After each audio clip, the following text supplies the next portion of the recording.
எனக்கு ரொம்ப வயசாச்சு, நான் வந்து முடி நடுறது செய்யலாமா முடியாதா, இந்த மாதிரி கூட சில பேர் வந்து கேட்டிருக்காங்க. இன்றைக்கி வந்து நம்ம கூட மிஸ்டர் ஜெகதீஷ் இருக்கிறாங்க. 8 மாதம் முடி நட்ட ப்ராசஸ் செஞ்சு 8 மாதத்துக்கு அப்புறம் இவங்களுக்கு வந்து 58 வயசு ஓடுது.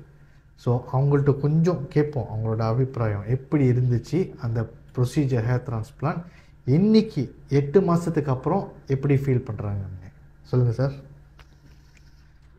எனக்கு 58 வயசு ஆகுது. நான் ஆல்ப்ஸ் மெடிக்கல் சென்டரில் வந்து போன வருஷம் 9வது மாதம் ஹேர் டிரான்ஸ்பிளான்ட் செஞ்சேன். இப்போ ஒரு 8 மாதம் ஆகுது. நல்ல ஒரு முன்னேற்றம் இருக்குது. சில பேர்த்துக்கு வந்து முடி இல்லாட்டியும் அவங்க நல்லா இருப்பாங்க. ஏன்னா சில பேர்த்துக்கு முடி இல்லாட்டி அவங்க நல்லா இருக்க மாட்டாங்க. நான் வந்து 2வது தாய். முடி வந்து எனக்கு இல்லாட்டி எனக்கு மூஞ்சி நல்லா இருக்காது. அதனால தான் இந்த டிரான்ஸ்பிளான்ட் செஞ்சேன். இப்போ வந்து நான் மகிழ்ச்சியாக இருக்கேன், எனக்கு திருப்தியாக இருக்கேன். கண்டிப்பாக நானும் அந்த செகண்ட் டைப்பில் தான் இருப்பேன். எனக்கும் முடி கொட்டக்கூடாதுன்னு நான் எப்போதுமே வேண்டிக்கிடுவேன். இருந்தாலும் உங்களுக்கு முடி பிரச்சனை இருந்துச்சுன்னா, அது உங்களோட கான்ஃபிடென்ட் லெவலில் வந்து டிஸ்டர்ப் பண்ணுச்சுன்னா, கண்டிப்பாக நம்மளை வந்து பாருங்கள், கன்சல்ட் பண்ணுங்கள். அதுக்கப்புறம் மாத்திரையா இல்லை ஸ்ப்ரேயா இல்லை ஹேர் டிரான்ஸ்பிளான்ட்னா என்னென்னு நம்ம முடிவு பண்ணி செய்வோம். Thank you so much.